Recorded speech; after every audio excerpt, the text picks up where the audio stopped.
Bangladesh community বিসংসা উদ্যোগে আজকের এই পিঠা উৎসব বাঙালির প্রাণের উৎসব যেটা ইতিমধ্যে সম্পন্ন হয়েছে। ভাবিদের সুন্দর হাতের বানানো পিঠায় আমরা সবাই মুগ্ধ। আমরা সবাই পরিপূর্ণভাবে যে এই পিঠাটা যেটা আমাদের কাঙ্ক্ষিত এবং আমরা অনেকেই এককভাবে যেটা আয়োজন করতে পারি না, সেটা সকলের আয়োজনের মাধ্যমে আজকে আমরা সবাই উপভোগ করেছি এবং মন ভরে খেয়েছি। সবাই এখানে অনেক এনজয় করছে এবং পাশাপাশি শুধুমাত্র বিচেলচর কমিউনি না, পাশাপাশি বিচেলচর অন্যান্য কমিউনিটি সবাই এখানে অনেক আনন্দ করছে। অনেক সুন্দর হয়েছে আয়োজনটা।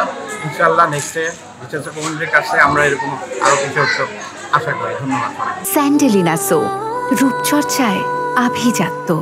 এবং আমরা আশা করি শুধু বাংলাদেশে এই দেশের বিদেশের বাঙালি পুরুষরা নয়, আমাদের আজকে যেরকম সকল আমাদের আপু বোনরা যেভাবে আমাদের সাহায্য করেছেন আমাদের এই প্রোগ্রামটা সুন্দর করার জন্য, ভবিষ্যতে আপনারা সেভাবে করবেন। আমি অত্যন্ত গর্বের সহিত বলতে পারি আমাদের বাংলাদেশ কমিউনিটি যাকে আপনারা যে তারা দিয়ে এখানে এসেছেন, তাই আমি আমাদের বাংলাদেশ কমিউনিটির পক্ষ থেকে কৃতজ্ঞ।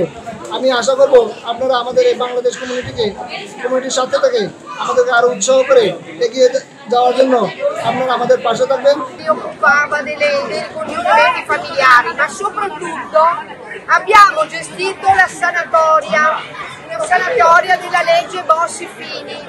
Bisognava che le persone in Italia dimostrassero di essere presenti in Italia a un certo momento.